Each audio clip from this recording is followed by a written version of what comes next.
Welcome to the night shift, where every caller has a story, every story has a mystery, and not every mystery has an explanation. You found your way to the Unexplained Hour, the late-night broadcast where we search through the shadows for the stories that were never meant to be forgotten. Every night, after the world goes quiet, we open the phone lines to those who have seen something they can't explain. Strange encounters, unexplained events, and moments that change the way they see the world. So, turn down the lights, settle in, and stay with us. Because tonight, your story could be the one that leaves everyone listening with more questions than answers. The lines are open. This is the Unexplained Hour.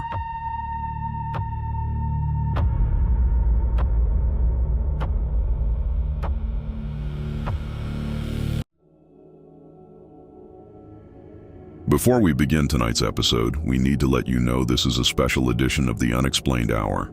A listener reached out with a story they've kept hidden for years. They asked that their name, location, and identity remain anonymous. After reviewing their account, we made the decision to share it, not because we have all the answers, but because we don't. What happened to this caller was strange enough on its own, but what happened afterward is what makes this story impossible. Tonight, we open a file that was never meant to be found.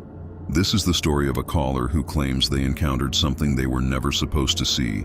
This is the archived account known as The Men Who Came After. I never believed in stories like this. That's probably the first thing you need to know. I wasn't someone who spent nights looking through UFO forums.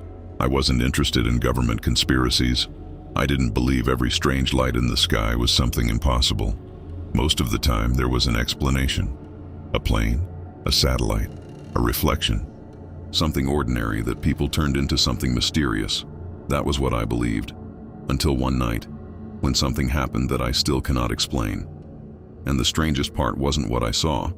It was who came looking for me afterward. At the time, I worked nights. The kind of job where you leave when most people are already asleep and come home when the world feels abandoned. I liked it. There was something peaceful about driving home with empty roads, no traffic, no distractions, just the sound of the engine and whatever happened to be playing on the radio. That night started like every other. Nothing unusual, nothing that made me think something was wrong, until I noticed the silence. I was driving down a road I had taken hundreds of times before, a road surrounded by trees. No houses, no businesses, no streetlights, and suddenly, everything went quiet. Not gradually, instantly.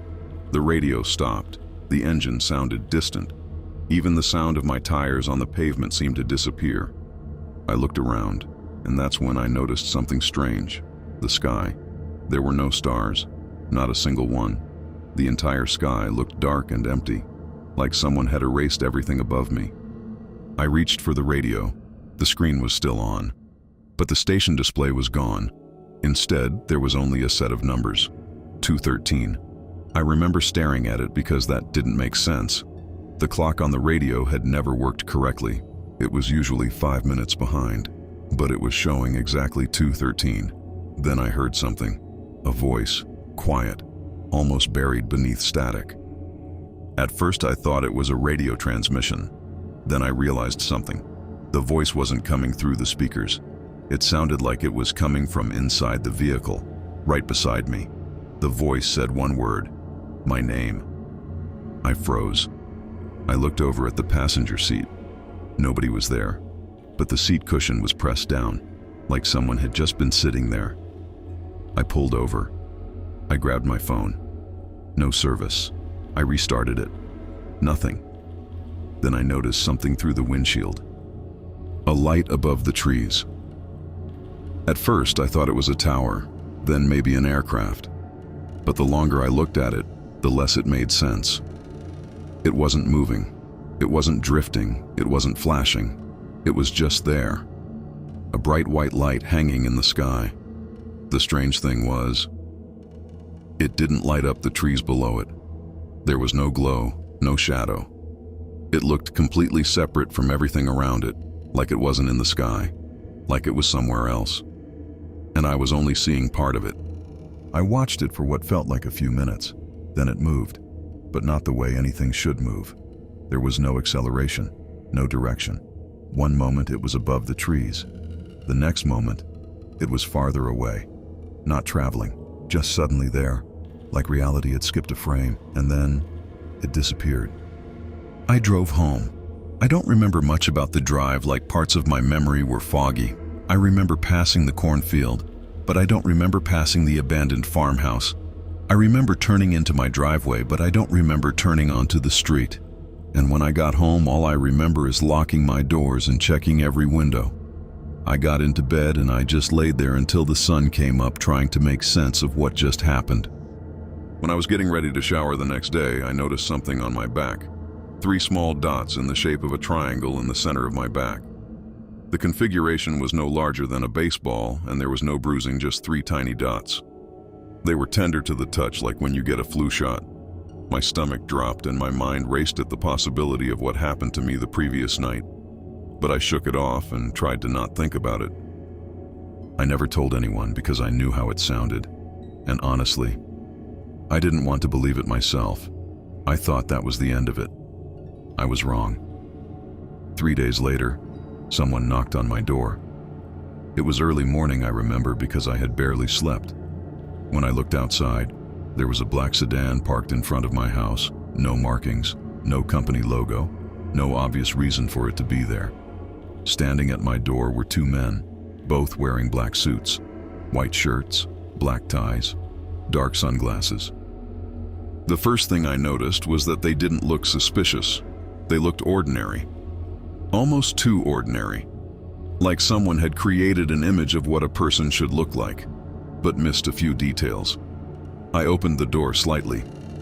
"Can I help you?" The taller man smiled. "We would like to speak to you about where you were 3 nights ago. Do you have a minute to chat?" I didn't answer, because I never told anyone what happened that night. The second man looked down at a small notebook. "We're following up on an unusual event." I asked who they were. They ignored the question. Instead, they started asking me things.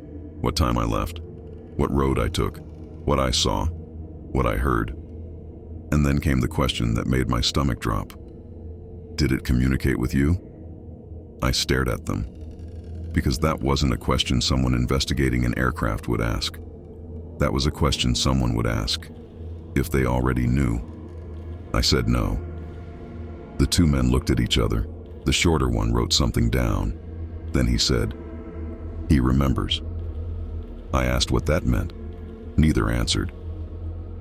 The taller man simply looked at me and said, "Some things are safer forgotten."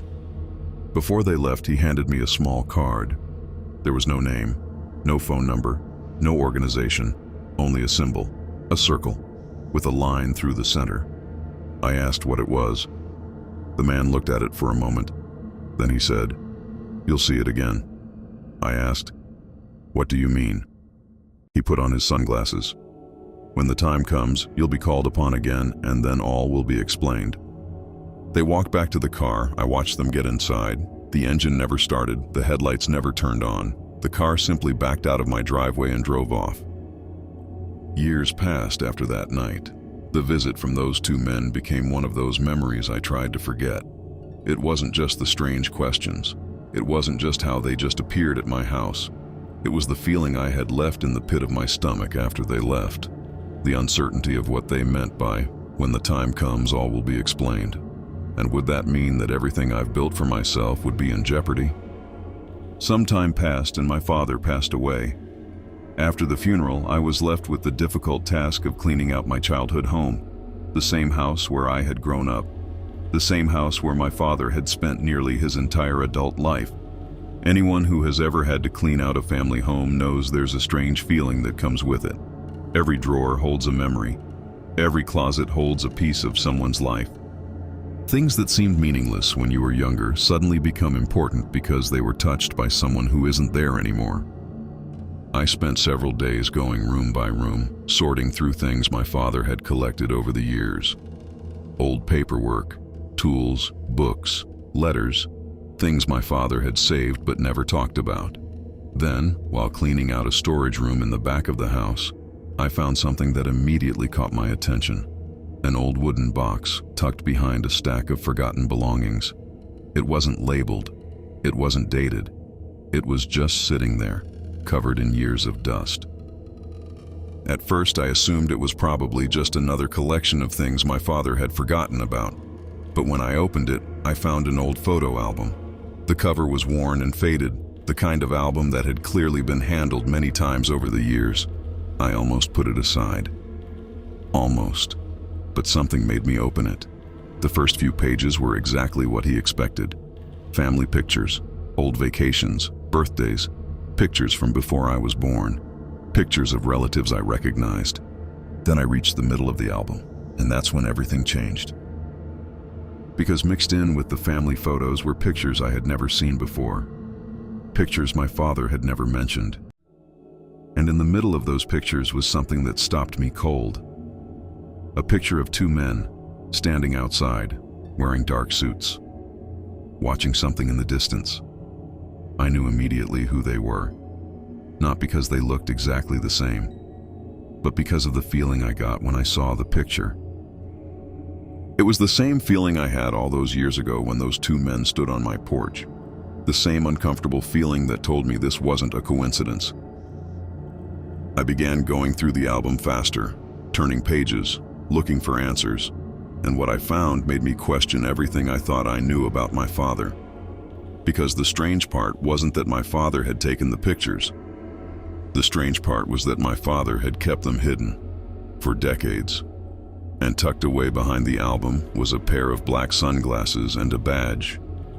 And on that badge was a symbol, a circle, with a line through it. The witness who submitted this account requested complete anonymity. No name, no location, no way to verify who they were. Only a story and a warning.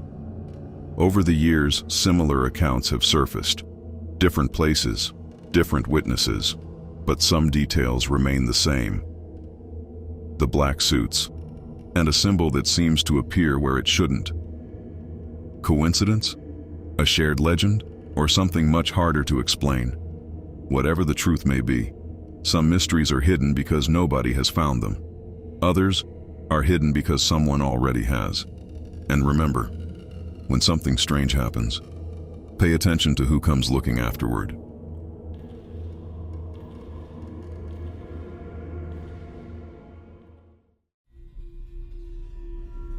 Thanks for joining us tonight. Wherever you are, drive safe, sleep lightly, and if you have a story the world wouldn't believe, we'll be here to listen. Good night.